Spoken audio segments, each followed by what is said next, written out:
Hi,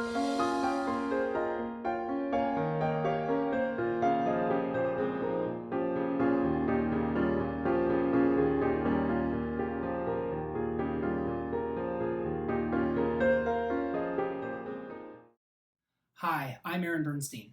Welcome to Diatonic Harmony. This is where we get to take everything we've learned about scales, chords, and intervals and put it all together in real music. So if you come across any terms or concepts that sound unfamiliar, go ahead and brush up on them in the Scales, Chord, or Fundamentals module. All right, let's do this. We'll begin our venture into diatonic harmony with just two chords, the tonic and the dominant. Recall that if we have a scale, like C major, we can build chords on each of its notes. Build a triad on the first note, and we get the one chord, also called the tonic, the one we're always trying to get back to. Then build a triad on the fifth note, and we get the 5 chord, or the dominant.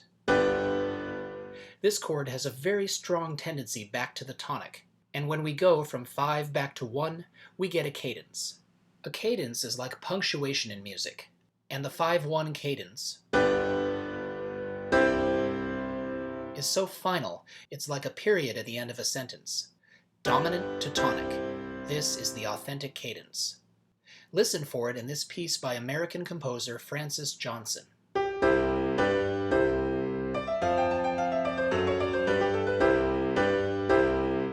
You heard it right at the start. 1, 5, then back to 1. And here it is again at the end. No other chord progression is more resolute. Let's take a closer look. Our tonic, the 1 chord, is C major, and the dominant, 5, is a G major chord. We have them written here in a 4-voice texture. Each note in a chord represents a different voice, or a melodic line. The top voice is the soprano. Next, the alto. Then comes the tenor. And down below is the bass. Each voice's notes move independently, and the resulting vertical lineup produces chords. Now, you've probably noticed something. We have 4 voices, but as you know, a triad has only 3 notes. So we're going to have to double one of the notes. This means 2 different voices will have the same note. Look at the 1 chord. You can tell we're doubling the C. Both the soprano and bass have this note. Going to the 5 chord, we're doubling the G. This time the alto and bass have the same note. Now we come around to voice leading.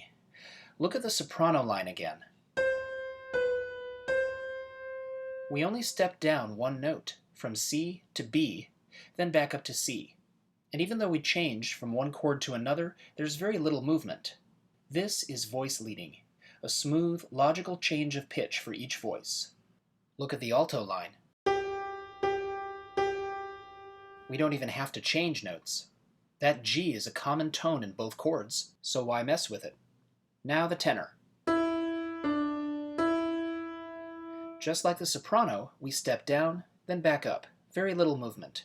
The only voice with a dramatic leap is the bass. And it's made all the more dramatic because the other 3 voices move so little. This is the difference between harmonic motion, a big change of chords, and voice leading, smooth, mostly stepwise melody. Next, we'll want to use solfege to help with voice leading. The soprano begins on C, and we know that's Do in a C major scale. When the soprano moves down to B, that's T in our scale, the 7th note. T is the most active tone in the major scale, because it wants to resolve back up to Do. Do, T, Do. So we call T the leading tone. Only 1 voice should have this tone at any given moment, and you can see it here in the soprano. For the alto voice, the solfege is easy. The G is So in solfege, so it's just So, So, So. Our tenor has E, D, E, and that's Mi, Re, Mi in solfege. And finally, the bass has C, G, C, Do, So, Do. Using solfege will help us keep track of tendency tones like T, so we can make sure they resolve correctly. One final thing, the bass note is what determines the chord inversion. Even though the upper three voices, soprano, alto, and tenor, are arranged like a first inversion triad, the bass has the root, C, and that means this C major chord is in root position no matter how the higher voices are arranged. Now, if you look at the top three voices, you can tell their notes are as close together as possible, and this type of chord writing is called close position. But as long as we keep the same note names, we can spread them out more if we want. Let's have the soprano and tenor voices exchange note names. The soprano starts on C, the tenor on E. Let's switch. Now the soprano has E and the tenor has C. It's still the same C major chord, of course. It doesn't matter which octave the C, the E, or the G is in. They can be in any order top to bottom. But now they're more spread out, and we call this way of writing chords open position. But even though things are more spread out, we still have to have the same voice leading as before. Do, ti, do in the tenor, and mi, re, mi in the soprano.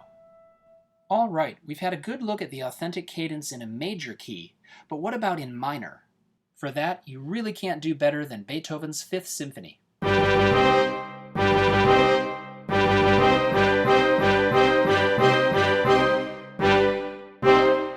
Over and over, almost obsessively, Beethoven hammers home that authentic cadence, 5-1.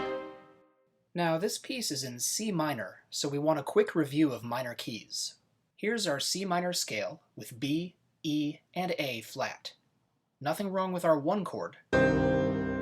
But if we build a chord on the fifth note, we get a G minor chord. Recall how this is the problem with a natural minor scale. You get a minor 5 chord, and of course we need that chord to be major if we want our authentic cadence to work. If Beethoven had used G minor for his 5 chord, it would have sounded like this. Not bad, just not an authentic cadence. To that end, we need the harmonic minor version of this scale. Raise the 7th note, B flat, up to B natural. Now, when we build our 5 chord, it's G major, and that gives us a true 5-1 cadence. So, with that in mind, let's tackle Beethoven's Fifth Symphony. There's our 5 chord with that B natural, resolving as it should to the 1 chord, G major to C minor. These are the actual oboe, clarinet, and trumpet parts, and you can tell from the spacing of the upper 3 voices that we're in close position. Now this time we need the solfege for a harmonic minor scale. Do, re, mi, fa, sol, la, ti, do. The soprano has G, which is so in solfege, and we just have so, so. The alto goes from D up to E flat, and that's re, mi.